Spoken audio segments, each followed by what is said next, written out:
Good afternoon, and thank you for attending Black Hat today, and welcome to Cybersecurity, AI, and Our Brains, a fireside chat with cognitive scientist and AI expert Gary Marcus. It's my pleasure to introduce Gary Marcus and Mark Hamiel. I take full responsibility for the Mark Hamiel joke. I'm Nathan Hamiel. Mark Hamill's son is also called Nathan, and I made that joke, so I'm sure that stuck. That is karma getting back with me at that one. May the force be with us. Yes. So thank you very much for showing up. I'm Nathan Hamiel, Senior Director of Research at Kudelski Security. But where people know me from here is from Black Hat. I am a member of the Black Hat Review Board, and I am the AI, Machine Learning, and Data Science track lead for Black Hat. So welcome. This is a conversation with Gary that we wanted to bring. It's something a little different, right? A little bit of a different conversation outside of the box of some other conversations you may hear at the event. I don't think we need to, pretty much every presentation this year has something to do with AI. And there's a lot of confusion around the advancement of AI, where things are kind of headed, some of the problems with it. So we wanted to have a conversation with an expert to kind of shed some light on that. And that's why we invited Gary to the show. And so I don't mess up his bio, I'm going to read it without my glasses on, so here we go. Gary Marcus is a leading voice in artificial intelligence. He is a scientist, best-selling author, and serial entrepreneur. He's founder of Robust AI and Geometric AI, acquired by Uber. He is also well known for his challenges to contemporary AI, anticipating many of the current any of the current limitations decades in advance. He's an emeritus professor of psychology and neuroscience at NYU.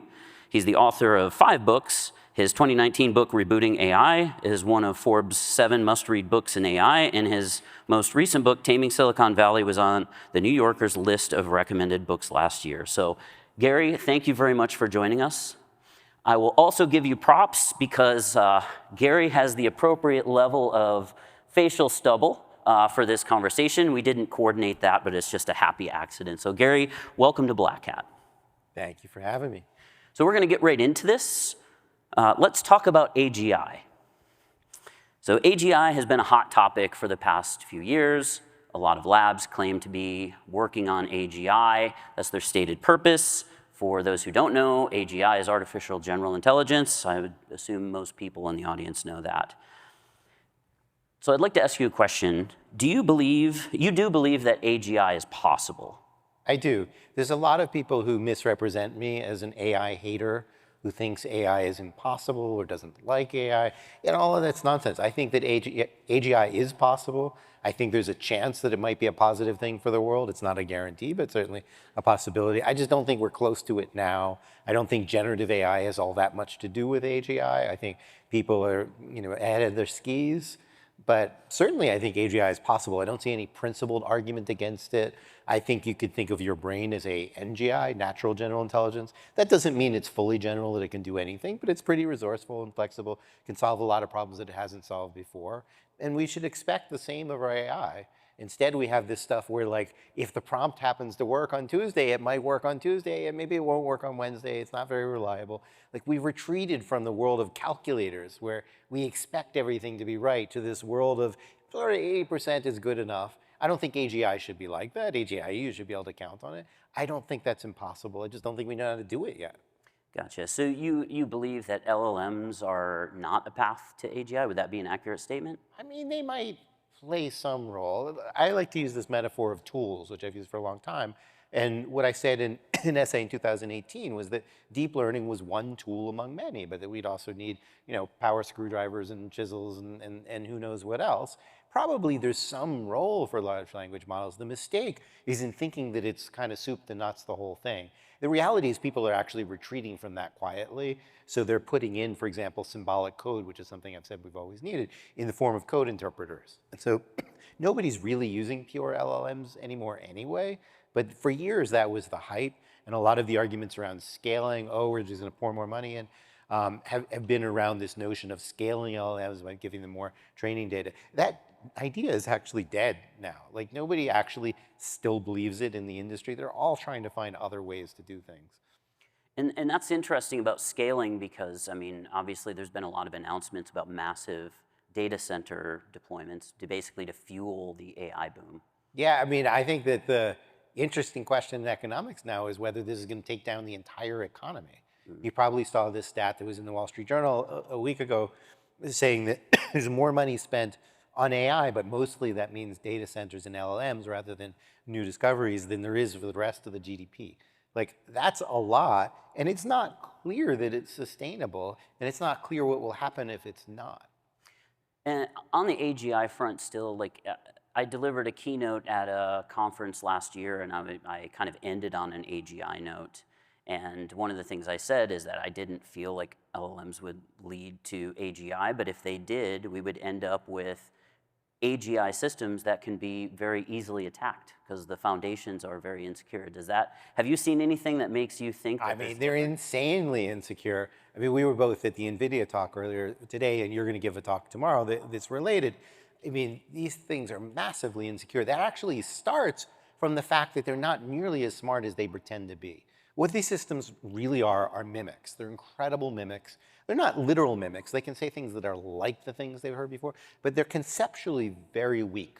So you could put in your system prompt only for, let's say, coding tool, only write secure code, but that's a joke. I mean, we just saw a whole talk from the people at NVIDIA of like a dozen different ways that you can override that, and there are actually probably millions. Those were just a dozen examples. Or there's system prompts that say, don't explain biological weapons to anybody. And with a simple jailbreak, you can get around that. That's because they don't have the concept of what a biological weapon is or what secure code is. It's all kind of a kind of fakery. And that means that we're kind of sitting ducks out here now. Anybody who has a world in which they're dependent on other people's code being secure. I mean, that's all of us, right? So we're going to start to see, and I don't need to tell this crowd, but we're going to start to see lots of banks go down and whatever, because lots of bad code is going to be written because these systems don't actually understand what it means to write secure code. So who is going to create AGI and why is it DeepMind? No, that's a joke. That's a joke. Kind of. I mean, DeepMind is for me actually a front runner, let's say. Because they have a broader understanding of what artificial intelligence is than other companies. In particular, they've been sympathetic to neurosymbolic AI, which is integrating neural networks with classical AI, for much longer than the other companies are. The other companies are sort of racing now to stuff this stuff in. They're not even acknowledging it. DeepMind's been more intellectually honest about that. They've been working on it longer. AlphaFold is a neurosymbolic AI system that actually won the Nobel Prize. It's not an LLM. Right? It was a purpose-built thing. It doesn't have all of these security problems. It's not a chatbot trying to be one-size-fits-all that does everything. It is a nice piece of engineering that uses neural networks in one respect and uses search in another, and et cetera. They have a whole lot of systems like that, alpha-proof and so forth. They've been broader intellectually. Now, that said, they're spending most of their resources right now on LLMs, just like everybody else. So I think they have better genes, have a better shot at it. But it's still an open ball game, and I would say everybody's talking about the race with China, and the winner of the race with China is not going to be the person that builds the larger LLM. And why not? Because someone else will build a larger LLM 2 weeks later, right, or 3 weeks later. And that's what we've seen is it's just leapfrog with advantages that last a week or two. Everybody has the same kind of secret formula. It's not even a secret anymore. Everybody's trying to collect all of the same data. Nobody's going to get a lasting advantage there. The place somebody might get a lasting advantage is discovering something that is genuinely new. If you look at the history of science, there have been lots of new discoveries. They changed the world. Nobody's made a really foundational new discovery since 2017. I mean, you could argue about that, about what you count as foundational. But basically, everybody's following the same formula since 2017 with little modifications. The race to AGI will be won by somebody who looks outside the box and says, here's this thing that nobody noticed that we should be doing. Now, it's probably not going to be just one thought. It's probably going to be a whole infrastructure around it and so forth. But that means that there is still room, I think, for somebody to win who's maybe not even playing yet. Gotcha. And the reason I made the DeepMind joke is because you've mentioned neurosymbolic AI a couple times, and this was kind of one of the questions from the AI summit yesterday. So you're a big fan of neurosymbolic AI, right? Like, so for the audience, can you describe, like more in layman's terms, what neurosymbolic AI is and what advantages it has over LLM So generative AI? If you go back almost 60 years, I love how people say Jeff Hinton's the godfather of AI. AI is older than him, basically. He's been around for a long time. In the early days of AI, there were neural networks, though Jeff Hinton was not part of it then. And there were also symbolic AI systems that looked more like classical code or programming, you have equations, things like that. And these two have been in tension since the 50s, basically. There's been fights over funding and prestige and so forth. So I always think of it as like this really unhappy divorce between the two. If you go back to the 40s, like the first paper, some of the first papers actually did try to think about how to bring these things together. And then money came into the picture, changed everything. Bad relationship. And so what's happened for the last 20 years, or last 10 years, is that the neural network people have had all of the funding, all of the prominence, and so forth. But the systems they have some weaknesses, just like the symbolic systems, which used to be prominent, also had some weaknesses. And they're actually complementary. Like, it should be obvious from the outside, right? So the neural networks are really good at learning stuff. Maybe not learning the right kind of stuff, maybe not with the right level of abstraction, but you can pile in lots of data and they will certainly learn something from that. And the symbolic stuff is much better at abstraction. We've never really had a system that is good at abstraction and learning stuff from data. One thing that I talk about a bunch is world models. And all the current systems basically lack them. In robotics, people use world models all the time. And a world model is just like, we're sitting in this room, we see things on the screen, we understand each other's psychology to some extent, we see a monitor that's telling us time. So we have all of these representations of the world around us. Large language models kind of shortcut that. In symbolic AI, you can build them. So a GPS system is a symbolic AI system. It's a very clear world model. There's a set of points, these are the distances and maybe the traffic times to navigate them and so forth. What we really want to be able to do is to learn world models from data, and nobody can do that right now. Neurosymbolic AI, combining these approaches, should give us at least a foundation to do that, but it won't solve the whole problem. It's a step in the right direction, I think. Gotcha. And it's growing. Like in the last decade, people like Hinton just ridiculed it. Hinton was like, that's like, if you know how to make electric cars still using gas, this is stupid. But actually, everybody is now doing some of this with their code interpreters and other tools that they're sticking into the LLMs. I'm not saying they're doing it the right way, but they're at least finally trying to do it. So in a related way, it seems like if you spend any amount of time on the internet or social media, you are confronted with AI predictions. And some of those predictions obviously come from the AI leaders themselves. And I've kind of described these as absurd performance art for investors because some of the things they say, I mean, there's literally AGI predictions for this year.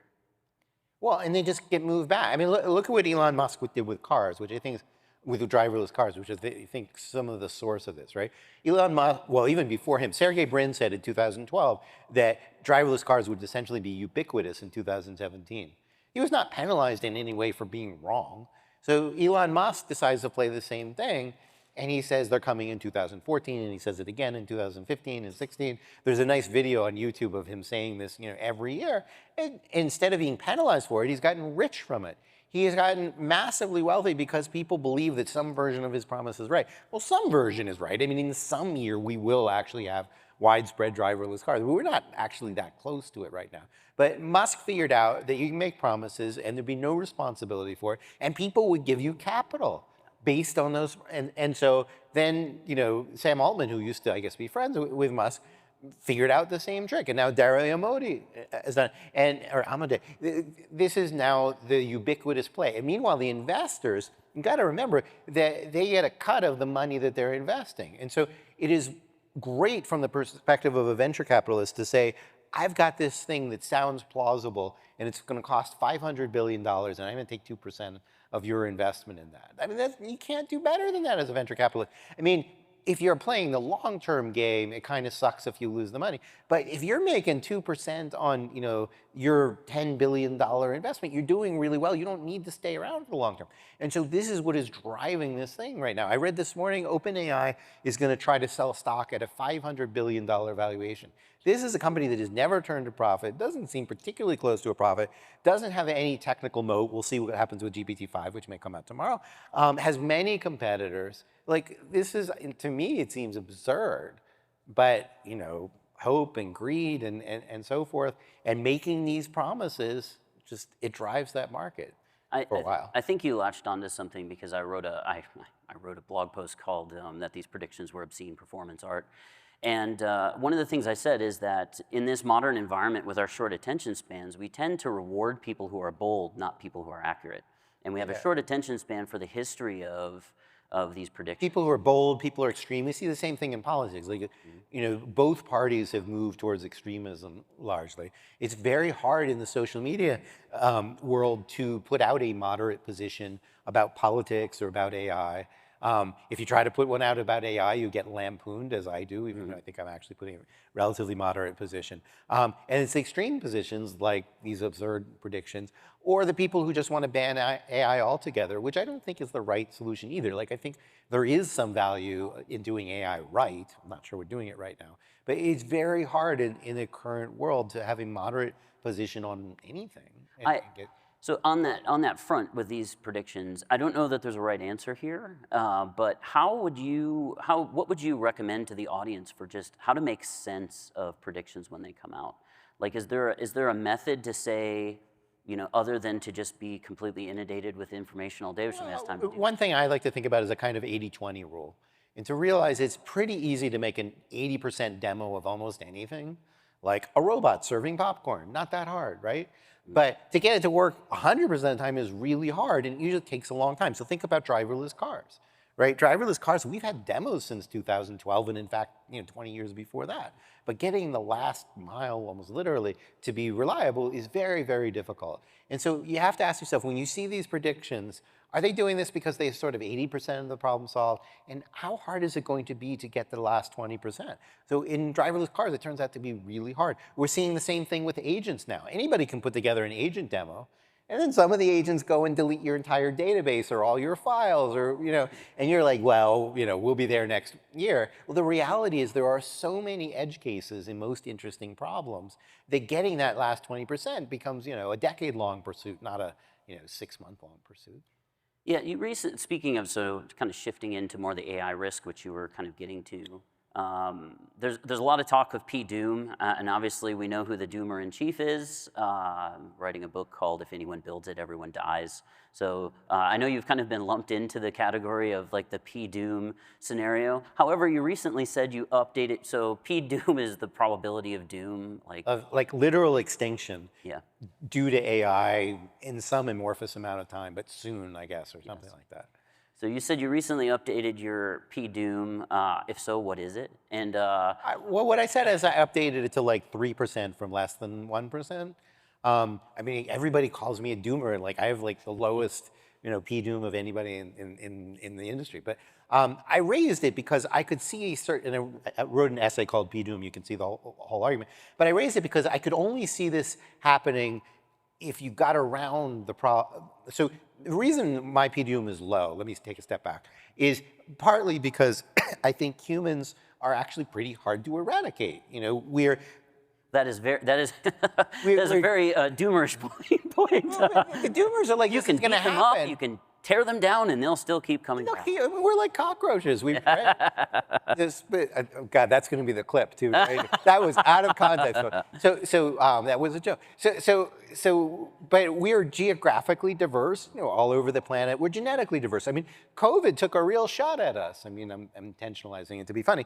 A virus that doesn't have any intention, but it still only killed, was it 1% of us or something like that? And mostly older people that were already weakened and so on. It's really hard to eradicate, but and also we're resourceful, right? So we came up, not me, but we came up with vaccine programs in a year. That's astonishing. And so I think most of the things that you might imagine robots or whatever doing, you could imagine a resistance. But then I had this thought: what if some crazy guy had sort of arbitrary amounts of money, arbitrary amounts of ego, had huge legions of followers, was in the AI business, was sloppy in the way that he was building it, et cetera. You get the kind of idea. And one day I woke up and realized, oh my God, this guy is actually here doing this stuff. You can read the article if you can't guess. And so I had to raise, like, it would need to be like concentrated irresponsibility or something like that by someone who really doesn't care, like if 30 million people die in Africa. Like, it would have to be that level of thing. It's unlikely, but here we are. I don't want to take this off on a tangent. This is definitely not written down, but if you ever read Adam Becker's book, More Everything Forever, that there's actually some beliefs out there that humans really should go extinct, and that There was this interview with Peter Thiel in the New York Times where guys like, see, but you don't really want humans to go extinct. And Thiel's like, yeah, is deer in the headlights with not really an answer there. There are people, he's one of them. They're like, I mean, there is some group of people. There was an article by Kate Metz in the Times about kind of AI as religion just in the last week. And some subset of those people, not all, I think, think that there will be a better life digitally beyond our corporeal existence, which is not my particular view on it. yeah. So on the risk front, I kind of joked at the beginning of 2025 that you would hear the word agent so many times you'd never watch another spy movie again. And it started off strong, but it seems like hot agent summer is turning into a hot mess. It totally fizzled out. On January 1st, I predicted that we would see a bunch of demos. They would work only in limited domains. And that's what we've seen. There's a bunch of demos. But that they actually, delete all your files or whatever, or cause, endless security risks. I mean, coding agents are the best agents. And as the NVIDIA talk and your talk tomorrow will make clear, coding agents have huge security problems. I mean, people are using them in production, but it's kind of insane that they're doing that. And I think at some point people are going to realize how insane it is. Yeah, and I think that so I wrote something in January on this as well, and I think the thing about that I mentioned was that all these demos and all these things are done in a lab under perfect conditions, and That's right. the real world is filled with all of these edge and corner cases. That's exactly what happened with the cars. I mean, anybody can make something that will work in the simulation. In robotics, they call it the sim to real problem. And you can simulate an agent in the abstract. And then, like, one of the first failures we saw was just a shopping agent couldn't deal with the fact that somebody had put their drop downs with the prices differently, and it failed because it was using a hack basically to find the prices. Like, none of these things are robust to outliers or people doing things in different ways and so forth. So, I mean, what is that? So, obviously, and this is even outside of security. So, the reason, let's be honest, the reason agents aren't deployed everywhere is not because of security. It's because of reliability concerns in high-risk scenarios. So, what does that say about the current state of agents, which were supposed to be like our biggest hope when it came to AI? Do you think I mean, to some extent, it was a marketing thing. Like, it was clear for several years that you're not really going to be able to make reliable agents if LLMs are your back end. They hallucinate, they make reasoning errors, and if you're doing an agent thing, it's like a compound interest problem. Like, every step of the agency, there's a chance that one of these systems is going to make an error. And so if you have to do 50 steps 100 times a week, you're going to make an error for sure. Like, it was never going to work with this technology. Maybe some other technology where verifiability is built in and so forth. I know OpenAI is making some noise about verifiability. We'll see what it actually amounts to. But without that, this just can't really work. We had, in fact, an experiment like this a couple of years ago that you and I actually touched on over lunch, which is AutoGPT. Mm-hmm. People had all these fantasies that they've all forgotten. But 2 years ago, you can look this up if you don't remember it, there was this notion you're going to put one LLM, feed it into another LLM, and this was going to be magic. And then people tried it. You had a good example of what went wrong. So if you followed the AutoGPT Reddit thread, you'd find that there were people who were super hopeful about doing cryptocurrency trading with AutoGPT, and then woke up the next morning and all of their crypto wallets were drained. That's like digital Darwinism right there, I think, is probably. You win a virtual Darwin Award if you give an agent your private an AI agent your private information. Because sooner or later something is going to go wrong. Right? They don't have the conceptual resources to understand abstractions. This goes back to the whole risk thing. So one abstraction is, don't kill the species. Another would be like, don't bankrupt me. And they just don't actually understand that. Another one that AutoGPT was prone to doing was you'd say, like, place this stock transaction or whatever, and it would say, okay, I'm on it. Because it's imitating humans that say, okay, I'm on it when you give them a task. But then, like, it wouldn't actually have your credentials, so it couldn't actually place the trade. And then it would tell you that it placed the trade, and you'd find out 3 days later it hadn't or whatever. Like, yeah, and I think one of the things that I've seen from you talking over the past couple of years was one of the things you were most hopeful about was coding. Like you said, that had the most, made the most I mean, maybe not these agents. So I think the best use case for these, maybe aside from brainstorming, is autocomplete. That is what these systems do. And used advisedly to just autocomplete some snippet of code, how to download this thing from this website, that seems fine, seems perfectly reasonable. But when you have it do this cumulative thing, you say like, fix my bugs for me, like you're asking for trouble. Yeah.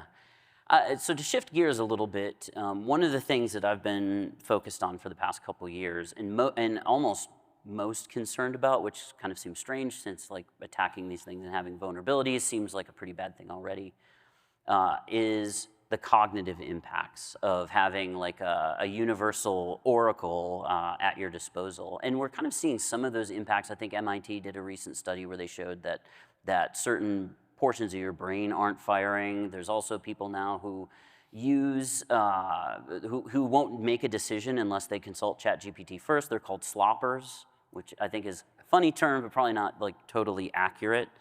That really concerns me because I think, introducing, I mean, there's a whole host of problems, but like introducing these tools early in childhood development may actually affect cognitive functions down the way. And you mentioned GPS earlier. I mean, I think sometimes we don't think about there's no firewalls around activities, so using GPS is more convenient, but I guess they found that it affects your spatial memory too, like, use of these tools. And since this is the security community, our most valuable tool is in our heads. So we use tools to get our jobs done. But still, coming up with creative solutions is what we do every day for a living. I mean, first of all, I guess, is this condition, this sort of cognitive atrophy, something you're concerned with? And follow-up question is, what should we do to protect ourselves from those impacts? So I think there are many things to be worried about. Two that I'll single out, maybe they're not the only ones, but are critical thinking skills. Like, critical thinking skills you develop by using them. And if you pass everything off to an LLM, you're not going to develop those skills. And the other thing I worry about is vigilance. So that's a cognitive psychology term, as you probably know, for paying attention for long periods of time. And this was discovered in the 40s, like radar operators would tune out. You couldn't really get them to pay attention enough. And this is a huge problem. For example, in the stuff that we were looking at earlier today, people are going to maybe look at the first few snippets of code that their agent makes for them, and they're like, okay, looks good to me. And then they're going to zone out. They're not really going to pay attention. And that's when somebody's going to do a prompt injection attack and have a shell off screen that you can't see. And it's going to be good night to your software and your security and so forth. And so the fact that people inherently aren't particularly vigilant does not fit well with systems that are very good at mimicking stuff without getting the detail right. This is a really bad mix. And then the fact that they give answers that sort of sound like they're well-reasoned, but aren't necessarily, and people model themselves out on that and don't really use the skills, it's not good. I mean, some skills, I don't think anybody needs to calculate a square root anymore. I learned to do that. I don't remember how to do that. I don't care that I don't remember how to do that. If I had a different profession, maybe it would matter, but not everything that we once did, we need to be able to do now. But I think losing critical thinking skills is really bad. I don't know what we're going to do about it as a society. I mean, we seem to be lacking in willpower right now for many things. So with social media, it was clear that it was polarizing society. Nobody wanted to do anything about it, and now we have, guess what, a polarized society. We are going to wind up with a society with people with less critical thinking skills. And then there's one more thing I'll sort of stick in there that almost fits, which is I'm really worried that we don't have jobs anymore for junior level people to learn how to be senior level people. Right? So we're starting to see this in coding, but we'll see it in other domains. For whatever reason, whether it's because the coding tools actually work, or just because employers want to cut the number of jobs and so forth, there are just fewer jobs for young people. It's not as big an effect as I think the media is representing it. It's only a few percentage points right now, but it's already a problem, and it's hitting youth harder. And we're going to wind up where we don't have any senior people that know how to do things. I've seen similar things like, finding a plumber these days at my country house is hard because junior people don't want to go into it anymore. And we're scaring kids away from coding when I think we actually need more coders than ever. But we're taking away their career path and scaring them. And I think that that's another kind of reflex of what you're talking about. And I think too, it's easy to get kind of sucked in because I think there's a let's call them vibes, there's like vibes you get where you're kind of overconfident when you use these systems. There has been papers on this in other domains. I think it's like trivially informed and over-optimistic, where they sat people down and showed them like a YouTube video of somebody landing like a 747 or something, and like 70% of people thought they could do it afterwards. There was an old study by Frank Kyle at Yale that was like this, where you'd show people a diagram of a helicopter and explain how it worked. And they just looked at the diagram, they thought they understood it. And then you say, like, you know, what would happen if there's this force on the rotor? They have no idea whatsoever. So there's this illusion of thinking you understand something because you see a picture or watch a video or things like that. And I've heard people talk about this in terms of the Matrix, which is a perfect analogy. Because in the Matrix, it's like Neo is able to download all this information, and it's like this feeling of capabilities. And I remember in the first Matrix movie, Neo's like, I know Kung Fu, and then there's the show me thing. And like, you could watch 1 million people do kicks over and over and over again, but the first time you try to do one yourself, you realize that you're kind of in an environment that you shouldn't be in. And I think the way it makes us feel, kind of this overconfidence, is part of the allure to that. So maybe that's something that we should be thinking about when we're maintaining robustness. I know we have a few more minutes here. Recently, and I had to, of course, my laptop keeps scrolling to the bottom, which is super helpful, but The Atlantic recently had an article called, and I'll tell you as soon as this stops, this is the worst thing ever, called ChatGPT gave instructions for murder, self-mutilation, and devil worship. Self-mutilation. Yeah, self-mutilation and devil worship. You know, I think, you know, many may roll their eyes at that and be like, I don't know why anybody would follow ChatGPT.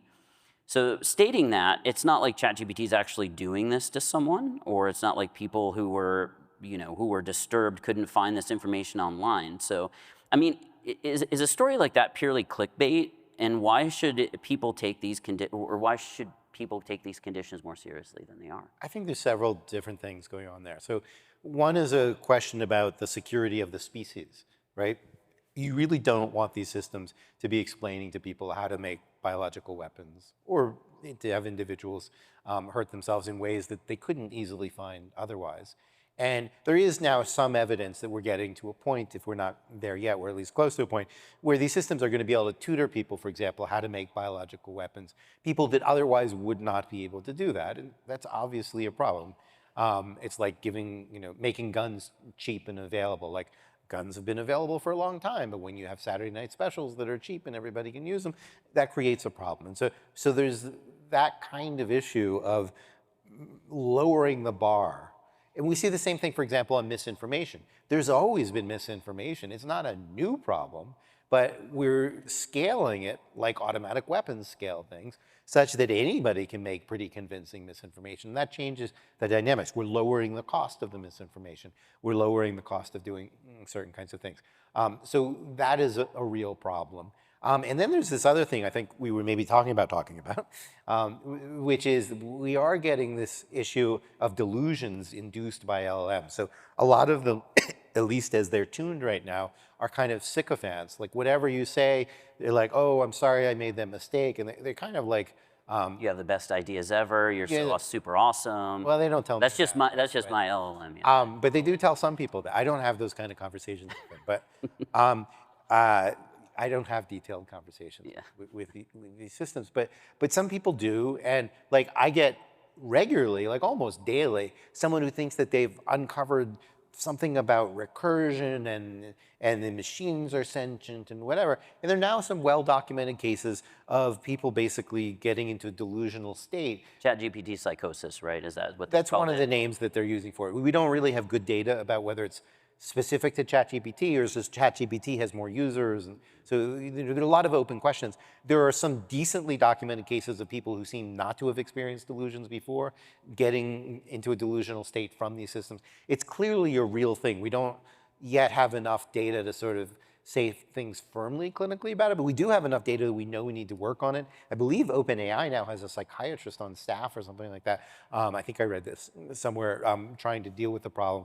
I see some signs that they're trying to fiddle with the Simpson prompts to make this less common, but it's not surprising that it should happen a little. In fact, another of my dark predictions that came true was in December 2022. I said somebody's going to die as a result of interactions with these systems. And then, sure enough, we have seen some direct cases of that.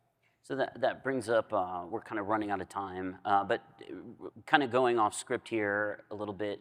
Another thing that's been concerning is that people are kind of turning to these tools for companionship. And this is actually being powered by some tech companies. And I think part of it in the Atlantic article, it was also mentioned that there's an engagement factor, right? Like if you're trying to boost up engagement, time on platform, those types of things. I'm concerned that, well, when I say younger people, just understand, I mean people younger than me. I don't necessarily mean kids, but kids too. That's going to be the thing. I mean, Mark Zuckerberg said that he's trying to create the cure for loneliness with people with chatbots and also artificial superintelligence for everyone, basically bypassing AGI. But what does it tell us about where we're at, where people are turning to these for companionships, and what is the actual damage that can come from that? So I have mixed feelings about this stuff. You might think that I would be pure negative, and I'm not. I think that we do have a real problem in loneliness in society. Social media, which Zuckerberg has been very much responsible for, has been a huge contributor to that, and that should not be forgotten. But fact is, we do have this kind of problem. I think that these systems can make people feel less lonely. I think the cost is they can ultimately make them more lonely. And a study that I remember from a number of years ago about television was that people who watched a lot of television back in the days when people watched a lot, be like 6 hours a day, were less happy than people that watched an hour a day. And there are confounds, it's not a perfect study, blah, blah, blah. But what I always took from that study is it was really about opportunity cost, right? If you spend 6 hours a day watching television, you're not learning to play guitar and you're not hanging out with your friends. And the people who are learning to play guitar, so have that kind of satisfaction, or hanging out with their friends, have that kind of satisfaction, are ultimately doing better. And what I worry about is that people who rely on these things for companionship, and that's clearly happening a lot, are not developing any social skills, they're not developing any hobbies. I'm out documenting that. I think some have already happened. Whether the long term will come out documenting that, I think some have already happened. Whether the long-term people are better off, I don't know. So short-term comfort, but possibly long-term possibly a lot of long-term opportunity costs and dissatisfaction. People may go down rabbit holes. The delusions are a little bit like that. Ultimately, we need empirical data on that. And yeah, I think maybe like elder care is one, or people people with dementia or something, where they've kind of had friends and now we don't really have cures for Alzheimer's and things like that. So there could be some use case there that isn't damaging. But yeah, from a youth perspective, when you'd rather sit at home than go outside and do things with your friends, and I think video gaming was kind of like this too. There was a kid who played tons of video games and his grandmother died, and he's like, well, that kind of sucks. I spent all this time playing video games and I couldn't be with my grandma. I mean, we're certainly going to see some of that. Well, thank you very much, Gary. I hope you enjoyed your first Black Hat, and hopefully you've had some great conversations already. We are going to head to the wrap room, so please come and ask questions, and we'll continue the conversation. So thank you, everyone, and enjoy your Black Hat. Thank you all very much.